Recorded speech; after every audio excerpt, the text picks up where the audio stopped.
Depuis 2 ans, le monde a changé, plongé dans l'ère des ténèbres depuis le soir de cette funeste éclipse. Guts, n'ayant que pour seul moteur la vengeance, n'a eu de cesse de traquer les démons. Plongé dans des combats interminables contre les forces du mal, Guts, bien qu'épuisé, ne peut cesser d'avancer tant qu'il n'aura pas fait payer celui qui a détruit sa vie. Et c'est ainsi que pendant des années, Guts, utilisant sa marque gorgée de sang comme boussole, a pu éliminer des dizaines d'apôtres, qui sont des êtres ayant acquis une force démoniaque au prix de nombreux sacrifices humains. Lors d'une de ces traques, il croisa la route de Puck, un petit elfe capturé par des brigands qu'il sauva. Depuis ce jour, Puck, reconnaissant envers lui et très empathique, le suit sur sa funeste route, partageant avec Guts l'enfer de chaque nuit où de nombreux démons et esprits ne cessent de le hanter, provoquant des combats jusqu'à l'aube. Mais avant de poursuivre l'histoire de Guts, il faut que je vous présente le partenaire de cette vidéo sans quoi elle n'aurait jamais pu voir le jour.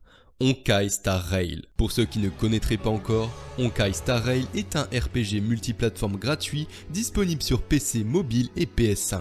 Si comme moi vous êtes des adeptes des combats au tour par tour, vous allez être servi avec des mécaniques de jeu faciles à prendre en main et des stratégies multiples en fonction des ennemis et de l'environnement. D'ailleurs, avec la nouvelle mise à jour 2.5, vous verrez apparaître un nouveau personnage, la somptueuse Linksha, calme et sereine qui est à la tête de la commission des alchimistes. Elle combat à l'aide de son encensoir, lui permettant de contrôler la fumée, ce qui lui donne un style de combat très élégant et aérien, faisant tourner la tête de tous ses ennemis. Mais ce n'est pas tout, cette nouvelle mise à jour offre aussi la possibilité d'avoir pour la première fois des familiers dans Honkai Star Rail. Choisissez bien vos petits partenaires qui vous accompagneront partout dans votre grande aventure. Je pourrais vous parler encore longtemps de tout le contenu disponible sur le jeu, mais le mieux c'est que vous alliez le découvrir par vous-même. Et ça tombe bien, car vous pouvez vous connecter dès maintenant pour obtenir 1000 jades stellaires et tenter de débloquer Linksha. Téléchargez gratuitement le jeu avec mon lien en description et obtenez un bonus de 50 jades stellaires supplémentaires en utilisant le code d'échange ci-dessous. Merci à Honkai Star Rail d'avoir sponsorisé cette vidéo et revenons doucement aux aventures de Guts. Un soir de pleine lune, une bande de brigands décide de camper dans une sinistre forêt en ayant avec eux pour marchandise une fillette qu'ils avaient enlevée. Malheureusement pour eux, ils s'étaient installés près d'un arbre où Guts essayait de se reposer après un énième combat. Même si notre héros leur conseille gentiment de déguerpir, les brigands ne l'entendent pas de cette oreille et s'apprêtent à l'attaquer. Sauf que l'arbre qui se tient derrière eux prend vie possédé par des esprits et dévore les brigands. Guts déploie alors sa Dragon Slayer et explose l'arbre en 1000 morceaux, libérant les esprits qui s'y étaient introduits. Puck apparaît donc devant la jeune fille qui semble terrorisée par l'elfe. Et quoi de plus normal quand on sait ce qui rôde non loin d'ici, dans la vallée des brumes. Reconnaissant envers Guts qu'il a secouru malgré lui, la petite fille qui se nomme Jill l'emmène dans son village qui a l'air plus que malfamé. Cependant, les villageois à la vue de Puck brandissent directement leur fourche vers Guts, qui décide de prendre la fuite pour éviter de faire un carnage. Une fois la nuit passée loin du village, Guts se retrouve avec la petite Jill endormie à ses côtés. Une fois réveillé, notre héros apprend que depuis 2 ans, les elfes ravagent les champs et le bétail. Sauf que cela leur arrive aussi de dévorer des humains et d'enlever les enfants. Sur ces mots, la marque de Guts s'active. Le village de Jill est une nouvelle fois attaqué par les elfes. Comme un cyclone, ils dévorent tout sur leur passage, bœufs, chiens et même humains. Un enfant pourchassé court de toutes ses forces pour fuir la menace quand soudain Guts apparaît et s'occupe de leur cas. Voyant que les elfes veulent attraper l'enfant comme si c'était un jeu, notre héros le suspend sur son épée et court avec jusqu'à arriver dans une grange. Une fois tous les elfes réunis au même endroit, il verse de la poudre et fait tout exploser grâce à son canon, les créatures brûlant dans des flammes ardentes. Sauf que c'est loin d'être fini, car l'elfe qui semble diriger la troupe fait son apparition. Guts brandit son épée quand l'elfe lui fonce dessus, mais avec son agilité, elle parvient à esquiver la Dragon Slayer et toucher Guts au bras. Puck fait alors part d'une étrange remarque. En voyant leur comportement, il en déduit que ce ne sont pas des elfes, mais des enfants. Guts, ne voulant rien entendre, se prépare pour un nouvel assaut, mais mystérieusement, son corps ne répond plus. Jill s'interpose alors devant l'elfe et lui demande d'arrêter en l'appelant Rosine. Celle-ci réagit donc à ce nom et stoppe son assaut avant de prendre la fuite complètement perturbée. Une fois le danger écarté, Guts s'écroule car la blessure qu'il a subie contenait du poison. Mais il constate avec horreur que tous les elfes qu'il a brûlés ont repris leur corps d'origine. des corps d'enfants. Face à ce carnage et son corps tenant à peine debout, Guts prend Jill en otage pour pouvoir fuir le village sans subir son courroux. Une fois loin de toute représailles, Guts la libère plus loin, et Jill lui explique donc que la chef des elfes était autrefois son amie. Mais notre héros prévient alors Jill qu'il a toujours pour objectif de la tuer. À la nuit tombée, Guts soigne comme il peut le poison toujours présent dans son corps, quand soudain, l'enfant maudit réapparaît devant lui, accompagné par les âmes des enfants brûlés. Pris d'une folie furieuse causée par le poison, Guts décide donc de tous les décimer jusqu'à ce que Jill le rejoigne et qu'il ne la confonde avec l'un des esprits, stoppant son arme de justesse. Il plonge donc avec la jeune fille dans un ravin, stoppant la course des esprits. Durant toutes ces années à traquer les démons, l'enfant maudit de Guts n'a eu de cesse de lui rendre visite, mais il a toujours été rejeté par son père. Au petit matin, Jill nous en apprend alors un peu plus sur son amie Rosine devenue elfe. Rosine est née d'une relation non désirée durant la guerre, provoquant le rejet de ses parents. Ne trouvant pas sa place chez elle, elle passait ses journées dans la nature à récolter des objets, dont un qui était une béélite. Un soir, celle-ci décida de partir dans la vallée des brumes en prévenant Jill de son départ. Mais depuis ce jour, elle n'est plus jamais revenue et ses parents ont disparu. Guts est alors persuadé que Rosine a sacrifié ses propres parents pour devenir un elfe. Notre héros se saisit donc de son épée et reprend sa route vers la vallée. Mais à peine est-il parti que Rosine réapparaît devant Jill, la prenant dans ses bras, arborant un visage d'enfant. Guts, sentant sa marque s'activer, fonce donc là où il avait laissé la jeune fille. De son côté, Rosine, contente d'avoir retrouvé son amie, décide d'aller lui faire visiter la vallée des brumes. Mais Guts surgit alors des buissons et porte un violent coup d'épée qui blesse Rosine. Celle-ci dévoile donc son vrai visage avant de prendre la fuite avec Jill. Une fois dans les airs, Rosine dit à Jill qu'elle n'a plus rien à craindre et qu'elle devrait devenir un elfe comme elle pour être libre. Guts de son côté poursuit sa traque et arrive finalement dans la vallée des brumes. Sauf que les brigands qu'il avait croisés la veille gardent l'entrée. Mais ceux-ci ne sont déjà plus humains et dévoilent un corps d'insecte pour l'affronter. Avec sa force et sa dextérité, Guts finit par en arriver à bout. Mais dans les arbres apparaît encore beaucoup d'ennemis déterminés à lui bloquer la route. Malgré le nombre, la haine de Guts est telle qu'il fait un véritable massacre, les insectes questionnant même sa nature humaine. Seulement face aux scarabées et à la menthe religieuse qui attaquent de manière coordonnée, Guts ne peut que se défendre subissant leurs assauts incessants. Du moins, jusqu'à ce qu'il ait l'idée de combiner la puissance de son canon et la force de son épée pour en finir avec les deux menaces en un seul coup. Pendant ce temps, au village, les habitants enterrant leurs enfants calcinés remarquent l'arrivée de soldats envoyés par la papauté. C'est la troupe des chaînes d'acier sacrées, menée par la jeune Farnèse avec pour mission de capturer le guerrier noir qui n'est autre que Guts. En effet, depuis que Guts a commencé sa traque, énormément de cadavres sont laissés derrière son sillage et beaucoup de phénomènes paranormaux ont été rapportés. Le père de Jill se porte donc volontaire pour mener Farnèse et sa troupe jusqu'à Guts. Quant à Jill, elle découvre la vallée des brumes, un lieu ne manquant jamais de nourriture et où tous les elfes vivent en harmonie. N'ayant pas vu de meilleur endroit au monde, Jill réfléchit à la proposition de Rosine et songe elle aussi à devenir un elfe. Mais cette idée va vite lui passer quand Puck, l'ayant retrouvé, lui montre la réalité. Les petits elfes qu'on aurait pensé qui jouaient à la guerre sont en fait de vrais démons, n'hésitant pas à s'entretuer par plaisir. Les corps des défunts elfes redevenant ceux d'enfants. Jill est donc horrifiée par la scène et prend la fuite avec Puck s'enfonçant dans la brume.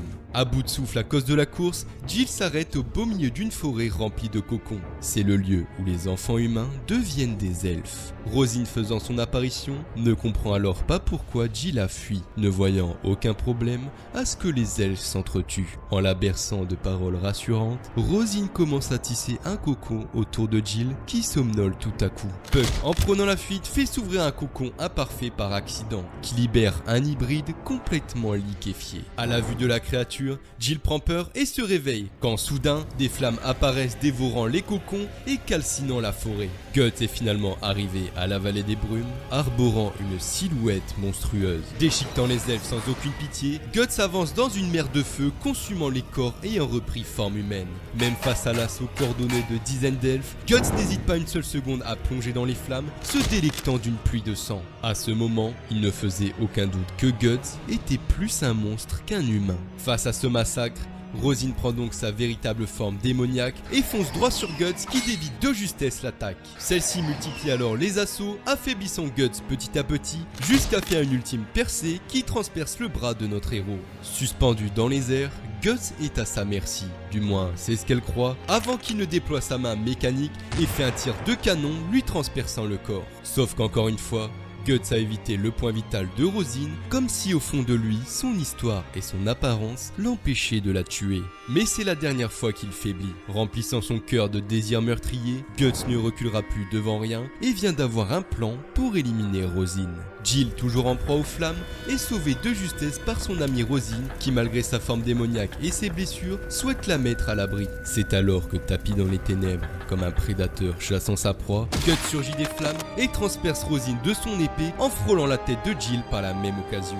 Rosine lâche alors Jill et part en volant avec Guts toujours accroché sur elle. Une fois le ciel atteint, elle projette le guerrier noir et lui transperce la mâchoire en plein vol. Mais il n'en fallait pas plus pour que Guts réplique en la découpant. Notre héros chute alors de plusieurs mètres de haut et tombe dans un lac. Quant à Rosine, perdant petit à petit ses forces, elle vient s'échouer près d'un arbre. Jill venant à son secours, voit alors son ami aux portes de la mort. Elle lui dit donc que les elfes existent vraiment et lui présente Puck. Rassurée, Rosine ferme les yeux quand soudain, Guts débarque traînant son épée, voulant porter le coup final à l'elfe. Jill s'interpose alors pour protéger Rosine, mais le guerrier noir ne compte pas arrêter sa lame, jusqu'à ce qu'un carreau d'arbalète ne le touche. La troupe des chaînes d'acier sacrées l'a retrouvé. Guts ne peut donc que prendre la fuite, ciblée par une pluie de flèches. Rosine, quant à elle, s'envole une dernière fois, tentant de rejoindre la maison de ses parents avant de rendre son dernier souffle en pensant à eux. Malgré tout ce qu'il s'est passé, Jill ne peut se résoudre à abandonner Guts et part à sa recherche avec Puck. Par chance, les flammes se propageant et la brume étant toujours aussi dense, la troupe de Farnèse ne peut continuer sa traque. Plongée dans les ténèbres, Jill finit par retrouver Guts et lui demande pour partir avec lui, voulant fuir sa vie miséreuse. Mais Guts la ramène à la réalité en lui demandant de fixer les ténèbres autour de lui. Des esprits commencent donc à s'agripper à Jill jusqu'à ce que Guts les dissipe avec son épée. Là où Guts va, elle n'a pas sa place. Il lui demande donc de rentrer chez elle avant de disparaître à nouveau dans les ténèbres. Marquée par ces paroles et sous un nouveau ciel bleu, Jill décide donc de rester et de protester pour qu'un jour dans son village, les choses changent. Bien qu'elle se soit attachée à lui, Jill, au vu de son jeune âge, ne pourra jamais suivre Guts dans son aventure, car les créatures qu'il combat depuis des années dépassent de loin la compréhension humaine. Poursuivant la trace des God Hands, le chevalier squelette constate la désolation que Guts crée sur son passage et doute qu'il puisse rester humain en continuant dans cette voie. Au creux d'un arbre, le chevalier squelette trouve alors la béélite que détenait Rosine et l'avale avant de poursuivre son chemin. Quant à Guts, toujours gravement blessé de son combat, il continue son chemin. Toutefois, les esprits ne cessent de le tourmenter après tout ce qu'il a fait. Depuis son départ, les ténèbres ne cessent de gagner du terrain sur Guts, et la bête se nourrissant de sa haine ne cesse de grandir au fond de lui. Le guerrier noir, à bout de force, se demande alors combien de temps il devra arpenter ce chemin avant d'à nouveau croiser la route de Femto. Épaulé par Puck, Guts se relève difficilement et reprend sa route. Seulement, la troupe de Farnèse a eu le temps de le rattraper, et en un rien de temps, il se retrouve encerclé par des dizaines de soldats. N'ayant plus la force de manier son épée, Guts se débrouille comme il peut pour parer les coups, mais se retrouve dos au mur. N'ayant plus le choix, il rouvre ses blessures pour manier la Dragon Slayer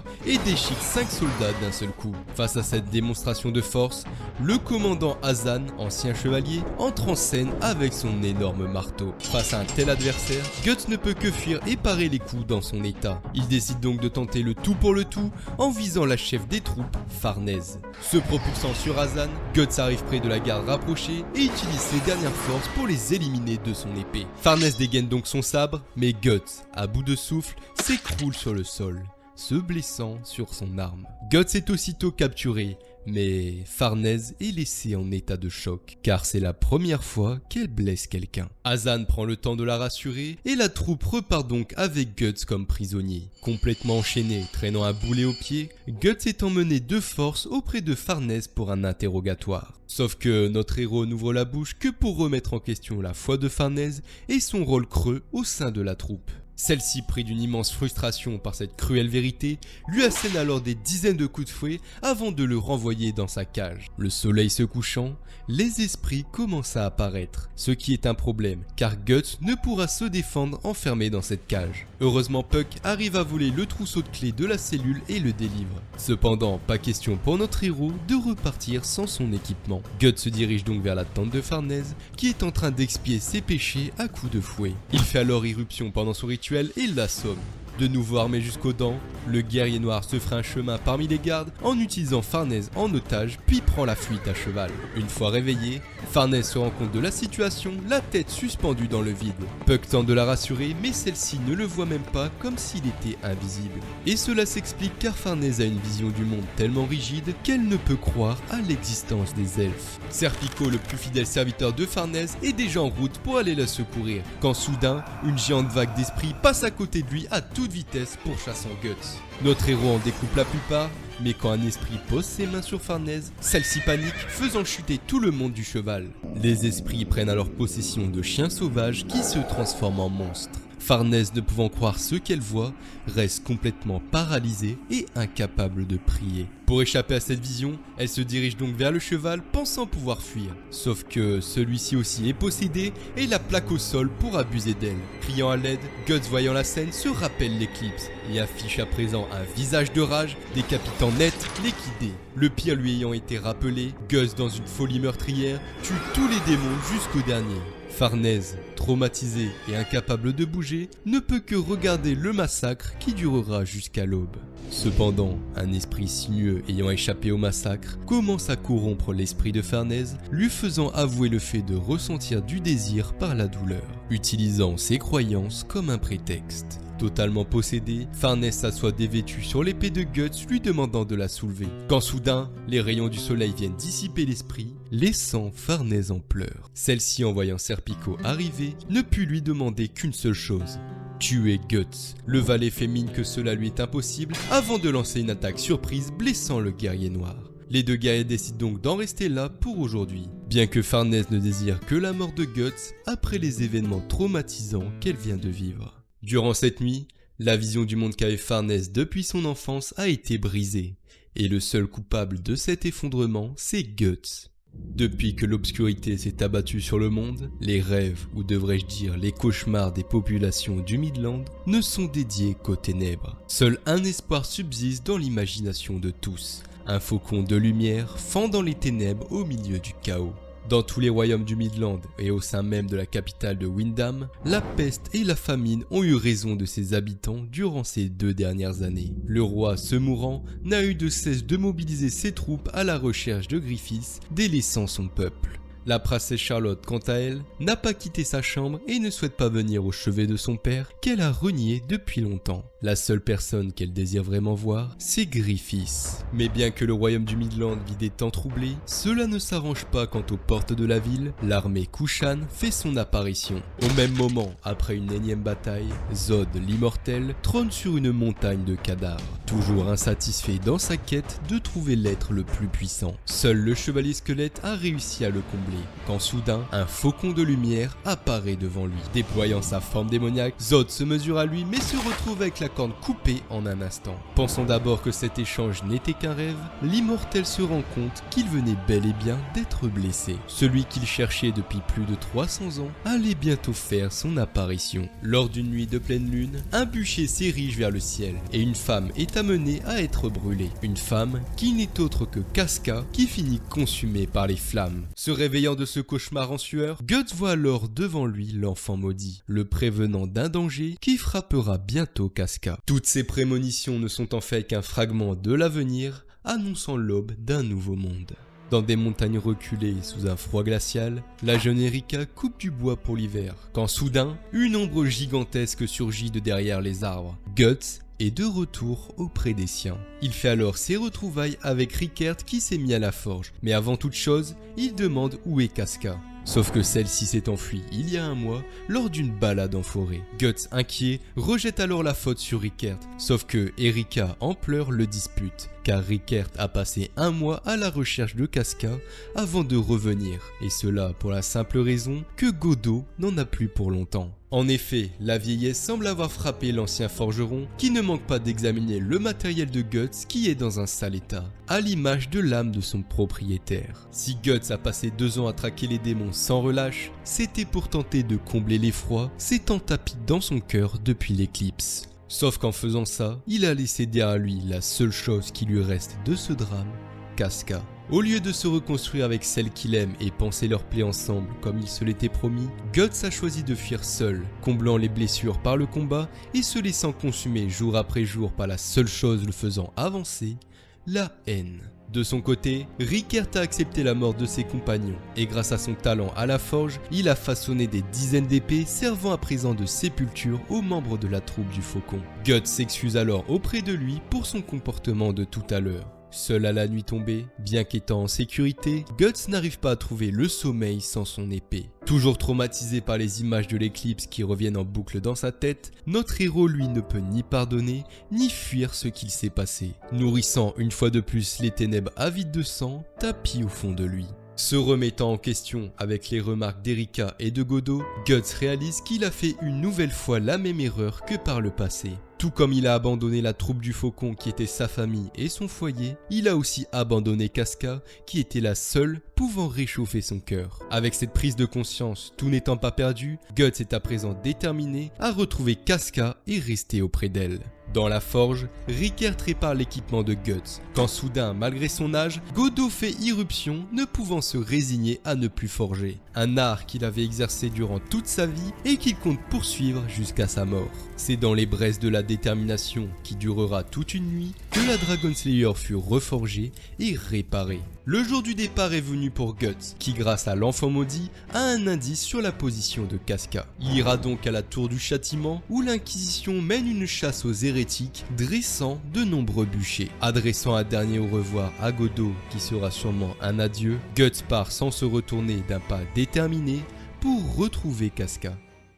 C'est déjà la fin de cette seconde partie, j'espère qu'elle vous aura plu. Je tiens une nouvelle fois à remercier le sponsor de cette vidéo, Honkai Star Rail, qui m'a permis de continuer cette série sur Berserk. Car vous le savez peut-être, mais les thèmes abordés par cette œuvre sont compliqués à être mis en avant par YouTube. Si vous voulez vraiment m'aider et que la série puisse continuer, partagez-la un max, je compte sur vous. Sur ce, je vous dis portez-vous bien et à la prochaine pour une nouvelle vidéo.